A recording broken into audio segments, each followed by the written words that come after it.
Lle ar yr ochr gosau gan Danny Holmes. Wall. Rwan mae'n cyrraedd Holmes. Mae Taylor Fletcher yn y canol. Mae Rittenberg yna hefyd. Mae Darlington hefyd. Wall. Allai gael ei greisio di fewn a Taylor Fletcher! Hyfryd! Hyfryd gan Gary Taylor Fletcher. Y croesiad gan Luke Wall. Peniad perffaith. Bangor 1.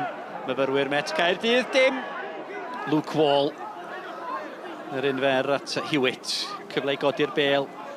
Yn ôl i fewn i'r cwrt at yr ochr bella. Miley ar peniad. Mae'n rhydd yn y cwrt! A Ben Bolit a gafodd y cyffyrddiad. Rosgro. Mae dal yna i'r myfyrwyr. Edwards, doedd o ddim yn cam sefyll. Rosgro wedi parhau yr ediad. Rosgro yn gry. Rosgro! O, arbediad rhagorol gan Matthew Hall. O'r ergyd gan Adam Rosgro. Mi oedd hwnna yn mynd i fewn ar y postyn pella. A Ron James yn ôl at Will Fuller. Fuller. Mi oedd o'n fentrus. Holmes yn llithrew ond dyma Luke Wall. Wall yn sgwar at Alex Darlington. Darlington o arbediad rhagorol gan Will Fuller i rwystro Alex Darlington rhag sgorio ei gol gynta yn lliwia Bangor. Darlington at Wall. Wall. Taylor Fletcher. Gyda Darlington ar y cynnig cynta. Rittenberg ar ei holi. O, mae'n adlamu. Y tu hwnt i McCarthy at Rittenberg. Rittenberg! Arbediad gwych unwaith eto gan Will Fuller. Honna'n mynd am y gornel bella. Rittenberg. Ond mi oedd o'n gryfach na McCarthy. Ac arbediad gwych unwaith eto. Stephen Hewitt. Ar gic gornel at y postein gosac i gefn y rwyd ac Anthony Miley. Y cefnwr mawr yn cael y cyffyrddiad ola. Bangor yn dyblu'r fantais.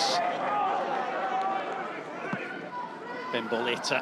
Rittenberg, ras rhwng Rittenberg a James. Rittenberg, mae o'n gryfach na James. O, na chi gol! O, na chi gol! Gan Dean Rittenberg. Y drydedd i Bangor. O, melys gan Rittenberg. Bangor tair. Myfyrwyr Met Caerdydd dim. Rhys. Angen y cymorth. Dyma Jordan Lam. Rosgro. Rosgro i fewn i'r cort. Hywel i fyny amdani hi. Mae yna gyfle fan hyn i'r myfyrwyr.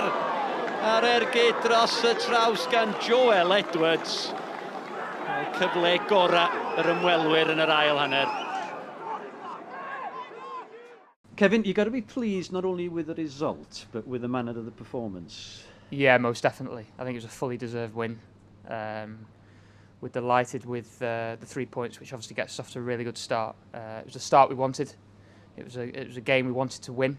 Obviously, Cardiff were a team that the only team we'd lost to twice in phase one.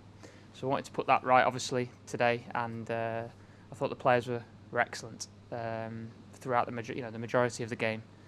We asked for maximum effort as a minimum requirement, and that's certainly what we got. I just don't think we're managing key moments in games at the moment.